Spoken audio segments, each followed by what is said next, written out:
Midelt ao Maroc. Eo apototry ny tendrombohitry ny Atlas no mipetraka ireo moanina trapista enina avy amin'ny baikon'ny sistersiana ao amin'ny prieurien Notre-Dame ny Atlas.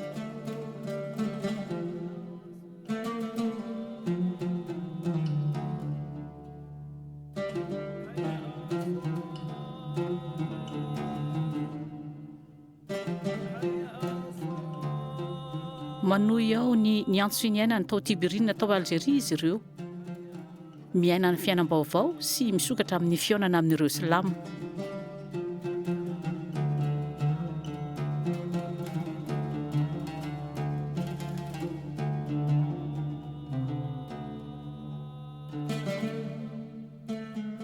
Je suis le responsable de cette communauté depuis... Tompon'andraikitry ity fikambanana ity aho hatramin'ny taona 1970. Tany Fès aloha izahay vao tonga teto tamin'ny taona 2000. Ireo masera franseskanina missionnaire Anne Marie no nanolotra anay ny taniny. Tena faly izahay ato amin'ity fiainana berbere kokoa noho ny arabo. Ary manana fifandraisana tsara amin'ireo manodidina izahay. Noho ireo fipetrahan'ireo masera ela talohanay izany. Natsanga ny omponina io avy hatrany izahay ary tena zavatra tsara izany.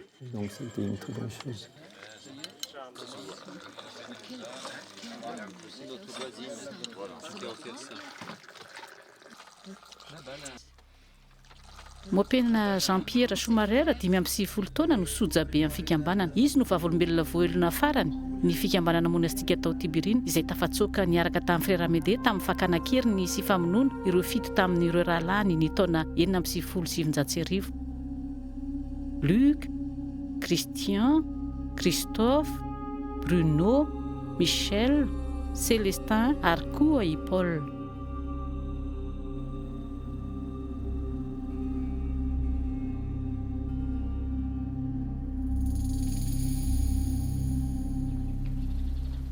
Efa ela izy no nanontany tena hoe ahoana ny fomba iainany ity toerana mahasisa tavela azy ity, mandra-pahazony taratasy avy amin'ny rabe siray. Moi je la connaissais pas personnellement. Tsy nahafantatra azy manokana aho, ary izy koa tsy nahafantatra ahy. Nanoratra taratasy ho ahy izy izay milaza hoe navelan'Andriamanitra ny sasany mba ho voaray hijoro vavolombelona amin'ny fanomezana ny fiainany, ary ny sasany dia navela ho vavolombelona amin'ny fiainany. Namatatra ny zavatra nitranga tamiko izy, ary izany no nampitony ahy na namaivana ahy.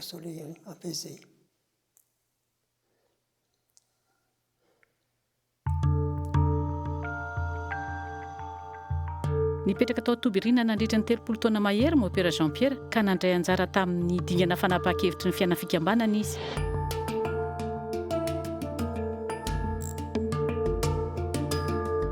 Niorina tamin'ny taona 730 monastera Tibérine izay natao hoe Algérie frantsay.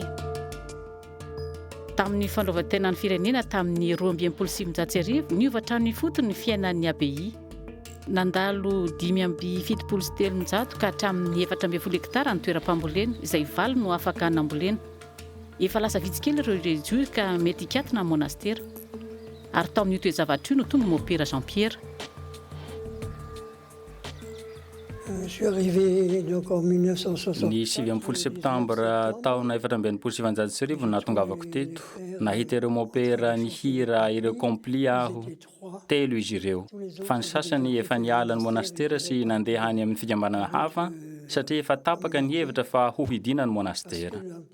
Fa i Cardinal Duval no nisisika tao amin'ny chapitre généraly ny taona 1770 mba hamerenana ny religiozy any mba hitantanana ny monastera.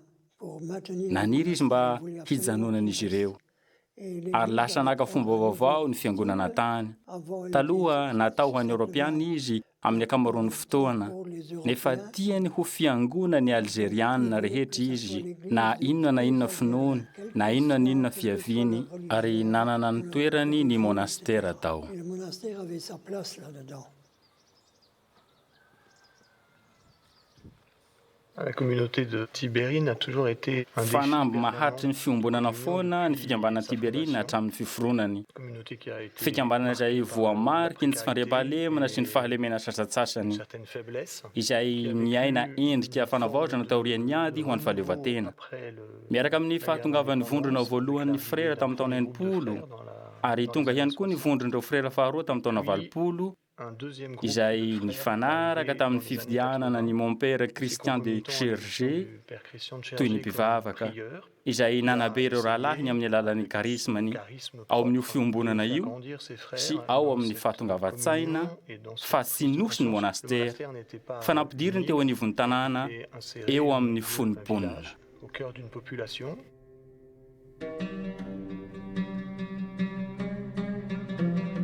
Des 7. Alors, il y avait bien sûr Christian d'abord. Tao anatin'ireo moanina fito no nisy an'i Kristian. Tonga tany izy ny taona araka amin'ny 70 ary nangatana haingana izy ny handeha hianatra arabo tany Roma. Nijanona 2 taona tany izy. Tamin'izany fotoana izany izahay efa tranainy. Tamin'ny taona 420 no tonga ireo vaovao. Besaka ireo avy any Bellefontaine no tonga ary Kristian avy any Paris. Somary sarotra tamin'ny fikambanana ireo fiatomboany satria nisy ireo safidy sarotra ho anazy izay nianiriany hampiditra anay koa. Tamin'ny farany fianarany tany Roma, nikarakara ny fanakalozana amin'ny arabo izy, amin'ny ainany niaraka tamin'ny Islamo ary nakatoerana besaka izany izay tsy dia nankasitrahanay loatra. On a réagi un peu.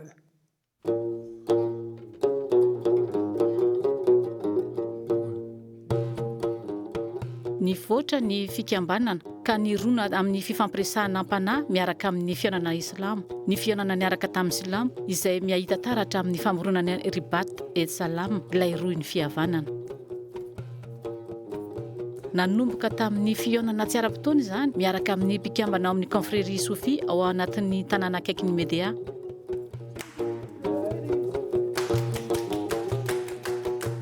C'était un homme d'une trentaine d'années et on parlait de religion. Lehilahy eo amin'ny 30 taona eo izy. Niresaka momba fivavahana izahay. Eo ampihano anazy niteny irery aho. Mahalia anahy ny zavatra niteneny, ny zavatra iainany.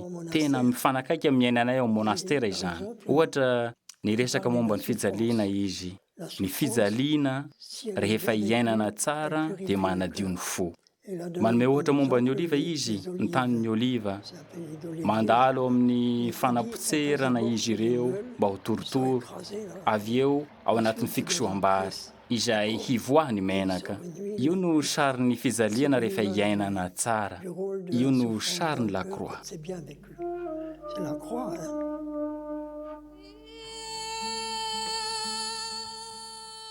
Io fifampiresahana am-panahy io dia tsy misaraka amin'ny fifampiresahana andavanandro amin'ny mponina ao tanànan'ny Tibérine.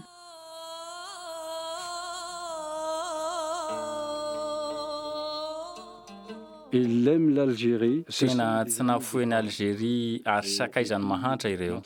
Tsy mba nanakatao loatra ny tanànanay, ny akamaroany dia mahantra ary nanampy-pesaka tokoa izy ireo. Niara-niasa tamin'ny olona teo an-tanàna izy ireo. Il y a un véritable amour entre Nisy fifandraisana am-po teo amin'ny mponina sy ireo babasy, izany hoe ireo mon-père, ireo moanina. Ny teny miverimberina eo ambavan'ny olona na hatramin'izao aza tia anay izy ireo. Noho izany no tena zava-dehibe. Ao amin'io tanàna kely io ankehitriny dia manodidina ny 570 tao ny mponina. 20 tafo, tsy misy fianakaviana tsy nifandray tamin'ny monastera. Indrindra tamin'ilay icône ny monastera dia i frère Luc izany. qui est le frère Luc. Tonga tao amin'ny ministeran'ny Tibérine ny taona 1970 frère Luc. Nisafidy nijanona frère convert izy ka tsy tonga matetika atao amin'ny ofisy fa nandray olona tsy tapaka atao amin'ny dispantera satria dokotera na koa mahandro ao an-dakozia matetika ao amin'ny communauté. Quelques mots sur le dispensaire de Tibarine. Teny kely azo ambara mikasika ny dispensaire ny Tibérine. Manomboka amin'ny 5 maraina ny fizahana marary ka hatramin'ny 2:30 ora. Miverina mandray olona ny hariva manomboka amin'ny 2 ora ka mifarana amin'ny 5 ora. Cependant, en examinant les malades, mahatratratra amin'ny zato any hoany ny marary tonga manao fizahana ao. une centaine de malades.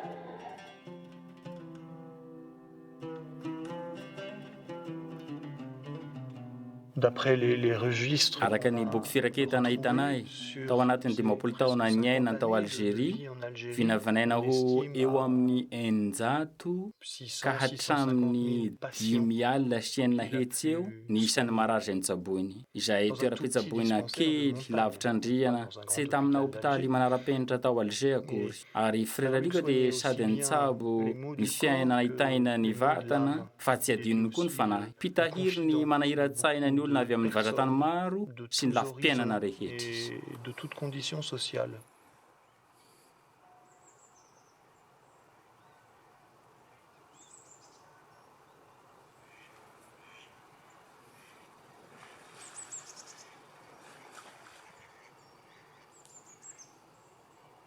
Ka tamin'ireo moanina 7 martyr ny Tibérine ireo dia 3 no efa moanina tao amin'ny abbaye-ny Bellefontaine andrefany Frantsa. I frera Michel, i frera Bruno ary koa i frera Célestin. I meu père Étienne Baudry no tamin'ny fotoana io ny lehibe ny novice ka nitantsorika azy ireo tamin'ny safidim-piainana nataony.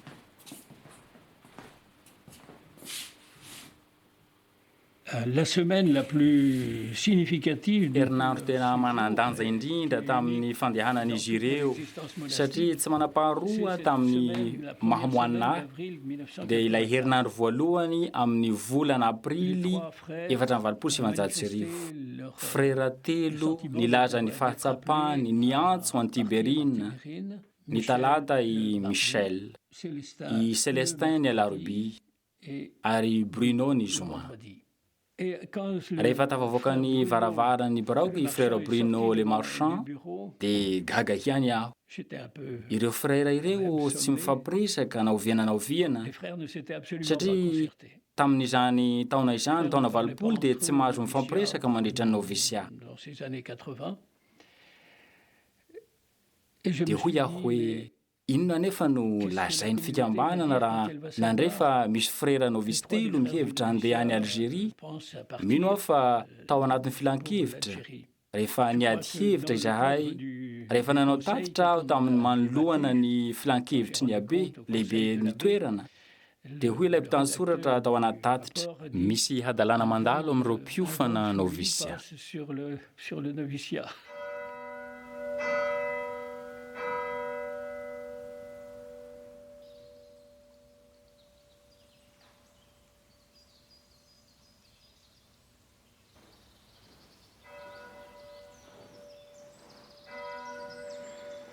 Ao amin'ny abbaye Tamier en faritra Savoie, frera 2 no niditra amin'ny fiainana monastika avy eo namonjy any Tibérine. I frera Christophe tamin'ny 7 taorian'ny traikefa voalohany nataony 10 taona talohan'io. I frera Paul faraparan'ny volana Desambra 7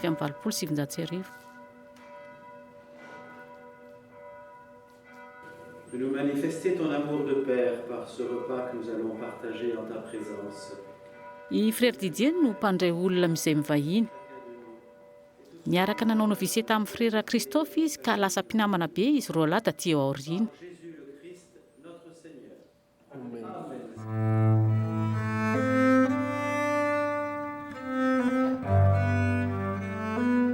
Misy piti aho. Io toky io no nahazo lakas kelikely ary nianahery vaika ato amiko ary nanery ahy an'olo tena mba ho fantatra tontolo izao fa tiana amin'ny fitiavana izy. Eo ampamakena ny taratasiny Christophe dia tsapa ny fandoratenany ny teny misongadina ao aminy dia ny hoe tiako ianao sy ny fandoratena fa zavatra iray ihany anefa izany. Ny fahafantarany tiako ianao an'Andriamanitra sy ny valiteniny tiako ianao amin'Andriamanitra no mitarika azy hanome ny fiainany hatramin'ny farany. Eny hatramin'ny farafofonainy izany araka ny voalazan'i Christian de Chevreuse dia zavatra iray ihany. Ny antso anaradian'i Kristy tamin'ny lalam-piainana monastika dia efa nisy hatramin'ny nanomboan'ny kristianisma tany amin'ny tany Atsinanana ary avy eo koa niditra tany amin'ny Tandrevana noho ireo masinda Saint Benoît izay nanoratra lalàna tamin'ny taona 1900 taridalam-piainana ho an'ireo monastera mandrakakehitriny.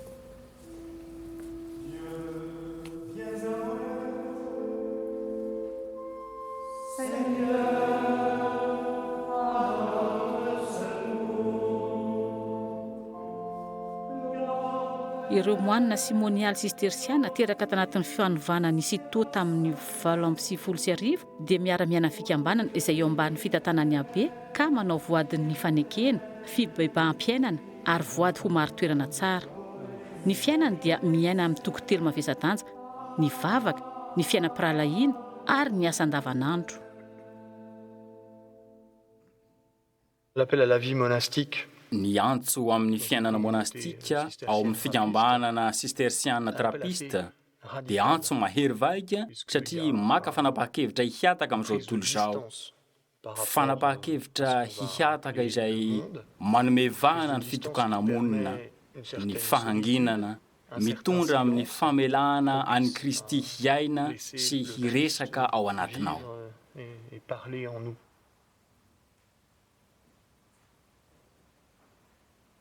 Ce que souvent nous appelons Ny antsoinay matetika hoe Opus Dei, ny asan'Andriamanitra izay tena zava-dehibe ho anay.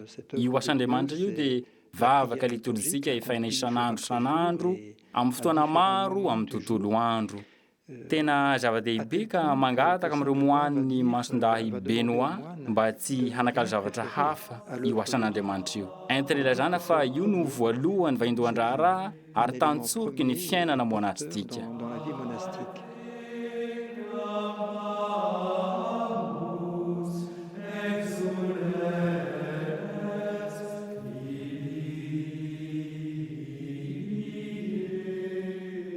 C'est une œuvre Asa efaina miaraka anaty fikambanana eo amin'ny fiangonana ary frère Celestin ohatra dia manome lanja izany manokana. Tena mora tohiny izy amin'ny hira, amin'ny liturjia, fa ilaza izy fa isan'andro alohan'ny handeha hiasa dia miatokely izy na aiza na aiza misy azy na ao am-piangonana izany na amin'ny toeran-kafa mba hifantoka tanteraka amin'ny tompo ary ny tontolony androny. Eny na amin'ny alina aza dia mba ho tanteraka aminy eo ambany fanatrehan'Andriamanitra. sous ce regard de Dieu.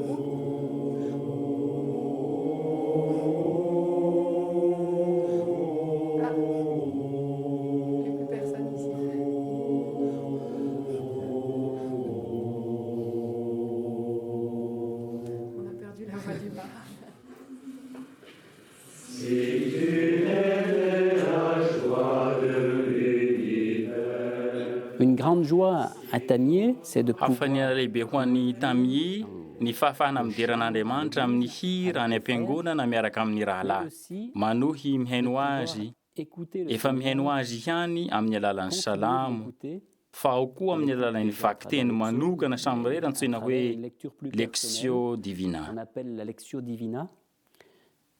Ny zava-dehibe, ny nahitako tsikelikely hoe misy ny fiaviana sy ny fandehanana eo anelanelan'ny vavaka, ny asa, ary farany dia rakotra izany vavaka izany ny andro, satria tapahitsika ny asantsika, na ny lectio, na ny zavatra hafa, dia miverina mivavaka tsy miato isika mandritra ny tontolo androntsika.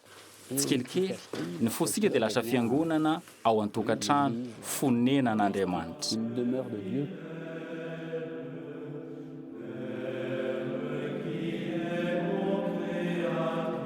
Ny lalàna Masinda Benoit dia mampiseho fa ny vahiny rehetra dia raisina ho toy ny Kristy avokoa. Amin'izao fotoana izao ireo monastera dia tsy mitsahatra ny mandray ireo olona tonga na mandeha mitokana na vondron'olona handalina ny fiainam-pinoany.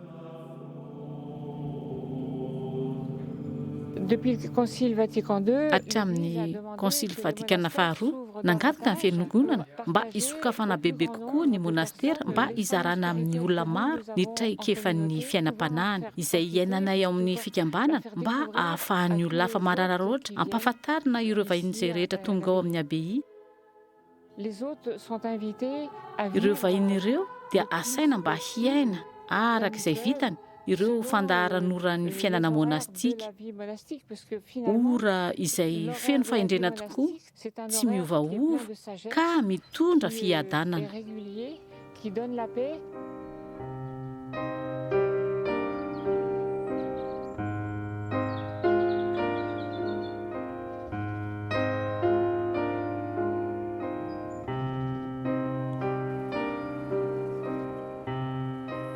ao amin'ny abbaye du Rivet, religiosy 12 miaina ny fiainana sistersiana ao anatin'ny fiarahamonina kely indrindra miaraka amin'ny masera avy amin'ny monastera samihafa araka ny miainan'ny religiosy tao Tibirine. Ny fanamby dia ny ananganana tsikelikely ny firaisan-kina.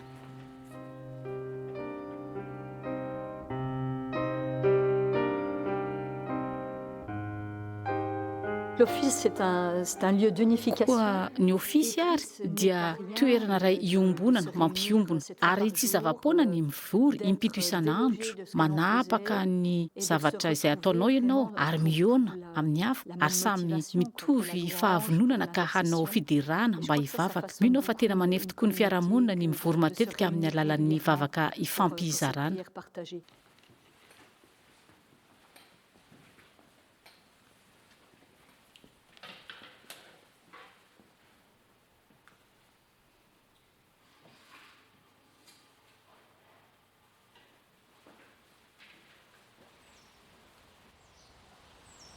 Un autre lieu de construction toerana iray hafa anisan'ny fananganana firaisan-kina ihany koa dia eo amin'ny fionanay isaky ny alatsinainy maraina, fotoana fifanampiana ara-piralahiana tanteraka izay mamela ny tsirairay mba handray fitenenana, hitondra tolombavaka na hangataka famelana tamin'izay tsy vita, hangataka fanazavana amin'izay tsy niseho niaraka tamin'ny rahavavy iray hafa. Iresahana ihany koa ny fiainana iombonana izay zavatra iseho na mety hiseho mandritry ny herinandro avy. Fotoana iainana fahatsorana tanteraka nefa koa fotoana mety misy fifanenjehana ihany koa satria misy zavatra sasany sarotra ny miaino izay raha misy fanamariana avy amin'ny namana hoe tsy nety ny zavatra tsy vitanao. Tena fotoana fanitsiana ihany koa izany ho annay, toerana iray manandanja raha ny hevitro, fotoana iray amin'ny rahana manaiky ny famindrapo ho an'ny tsirairay avy sy ny rehetra.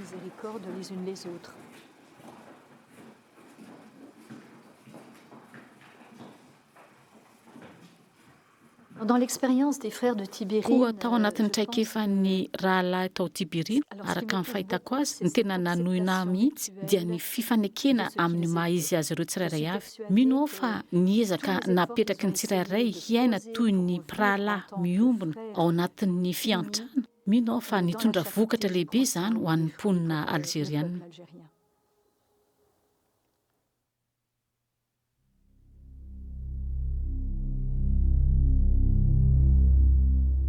Algérie 770 namaivay be ny fifandonana toy amin'ny tafika sy ny islamista ary nitarika niarambona manjatony tamin'ireo mponina, mpanao gazety, dokotera, vehivavy sy ankizy manam-pahaizana sy mpampianatra.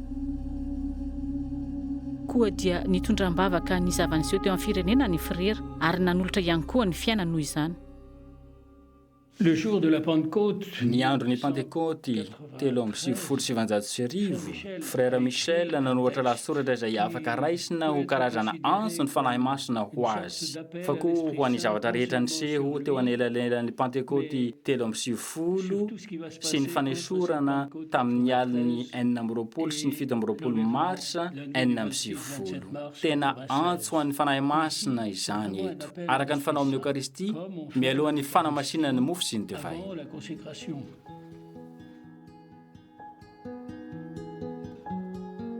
Fanahy masina mpamorona, miangavy aho mba hampiraiso ao aminao aho. Haingana araka izay tratra sy ny sitrapoko fa ny anao. Hiresaka amin'ny misterin'ny pakan'i Jesosy Kristy Tompontsika amin'ny tondranao azy, azo antoka fa ianao, Tompo Jesosy, dia hiaina izany ao amiko amin'izay tianao. Araka ny endriky Maria sy ireo apôstôly, dia mba raiso izany fanatitra mahandrako izany, avy amin'ny mpanomponao sy namanao tsy mendrika, Michel ao fiderana ny voninahitra ao, ary ario any amin'ny afo ny fitiavanao. Ianao izay velona amin'ny fiombona ny ray sy ny zanaka, ho anao ny fiderana sy ny voninahitra mandrakizay.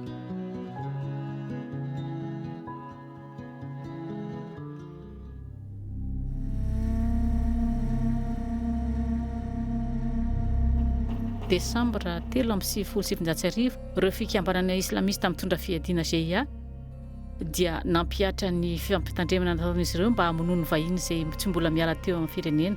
Ny 14 Desambra, teknisianina 12 Croate nisy namono tao Tagamizit Gida akaiky ny Tibirine. Ny alin'ny 4 desambra ny mpiady GIA dia nanafika tao amin'ny monastera. Nous étions en train de préparer. Teo am-pikarakarana ny lamesa sasakalina izahay tamin'ny valora alina tampoka nisy olona 3 niditra tato amin'ny monastera. Tanora 2 ny akanjo miaramila ary Isaia Atia izay lehibeny. Nieritreritra izahay hoe anjaranay ny ovonoina.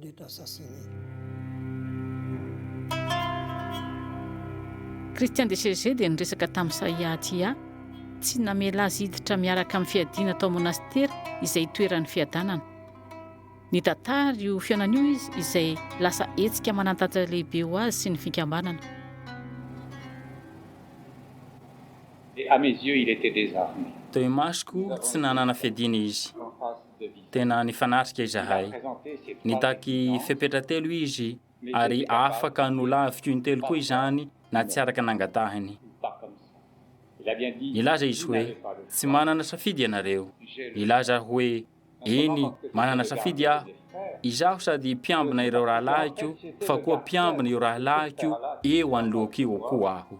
Izay afaka milaza zavatra hafa ankoatran'io nahatonga azy io.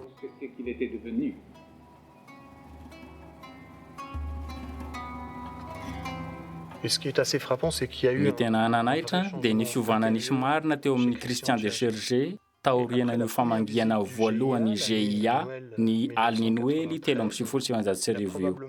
Mety tonga saina izy hoe mila mihaino bebe koa ireo rahalahy. Ary nirona amin'ny fihanoana ny fikambana rehetra ny mety tiany fanahy masina lazaina.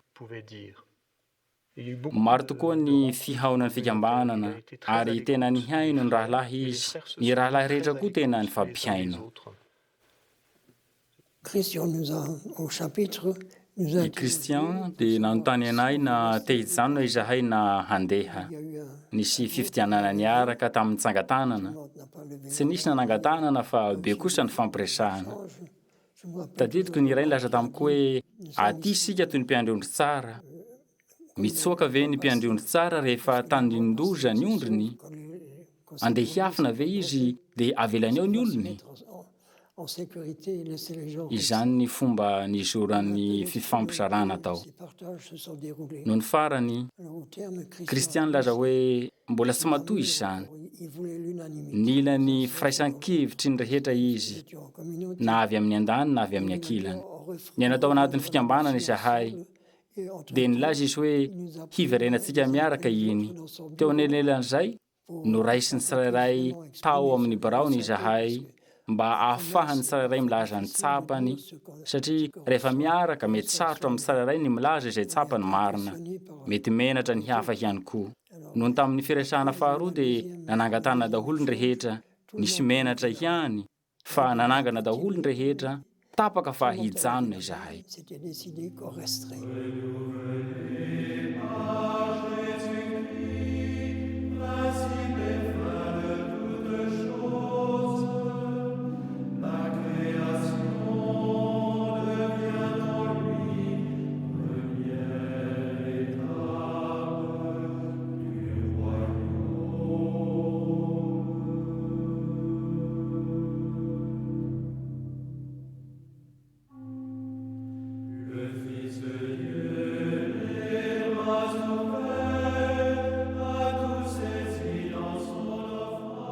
Ao amin'ny abbaye Negbel, foiben'ny Notre-Dame de l'Atlas no nampirimina ny arsivan'ny Tibirine. Indrindra ireo asa soratra mimoanina. Ny fianakaviana sy ireo olon-tiana dia tonga matetika ao makasary ireo tahiry mba hitahirizana azy sy hampelezana azy. Manavao ireo asa soratra mbola tsy nisy nalala izy ireo.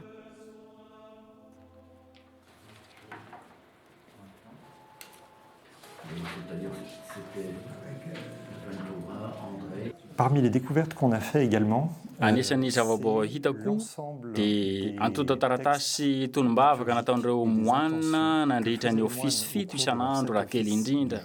Isaky ny 2 andro rehefa i frère Célestin no nisahana izany. Satria frère Célestin dia nirakitra ny taratasy kely ny zavatra rehetra, ny zavatra rehetrarehetra, ny fikasana rehetra, ny vavaka fampidirana.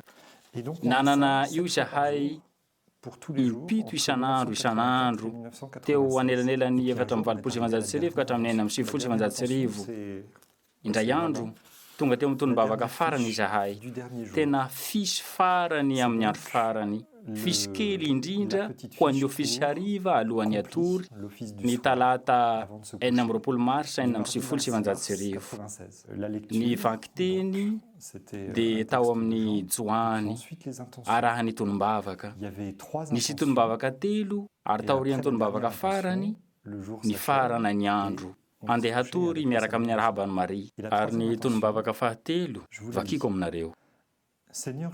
Jesosy Tompo, araiso amin'ny fiainana mandrakizay feno fahasambarana ireo maty omeo anay sy ireo frera ofes ny handraisanay ny fahafatesana toy ny fandalovana amin'ny fiainana. Avy eo nandeha natory zareo ary nisy nanaitra ny aliny.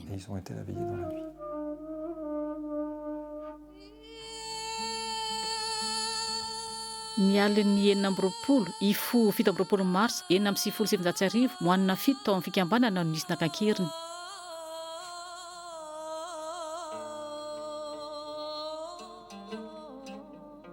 Nambara ofisialy tamin'ny 13 May ny fahafatesan'izy ireo.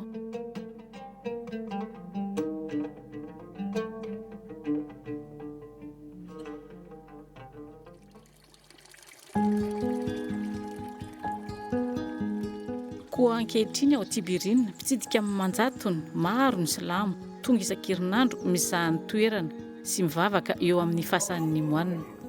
Raisin'ny mpikambana ao amin'ny communauté du chemin neuf eo an-toerana hatramin'ny 9 izy ireo.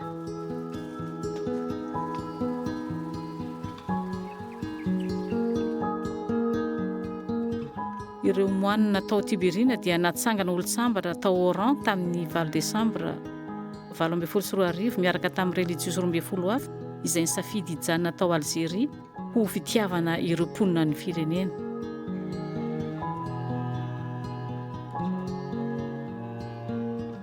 Ny Papa François tao anatin'ny toriteny apostolika Gaudete Exsultate dia manamafy ny mahamakadiry ny fikambanana noho ny fanolorana ny fiainan'ireo moanina 7 tao Tibirina.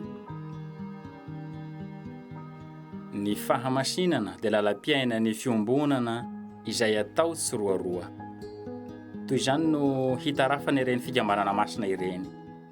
Tamin'ny trangan-javatra maro, ny fiangonana dia nanangana olo-tsambatra fikambanana iray manontolo izay niaina tamin'ny pahasahiana ny evanjely. Nanan'olotra an'Andriamanitra ny ain'ireo mpikambana rehetra ao aminy.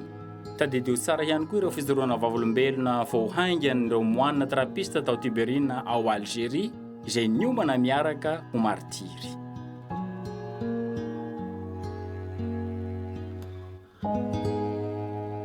Chacun de nous peut être Isika tsirairay dia voantso hanome fiainana. Noho izany mety hisy haka ny ainao na tsy hisy haka tsy dia izany ny zava-dehibe. Ny fanomezana ny aina sy ny fomba afaka hanomezana azy isan'andro no tena zava-dehibe. Christian de Chergé tamin'ny taona farany nanao ity fanamariana mahafinaritra ity. Nanome amogadiny ny fonay an'Andriamanitra izahay. Sarotra no mahita azy maka izany atsinjarany isan'andro. Ny fihetsika anaty amin'ny fialana, famoizana ny ainan'ireo frera izay hanasany anay hiaina izany koa. Ao anaty finamana sy fifandraisana mafy amin'ny Jesosy Kristy.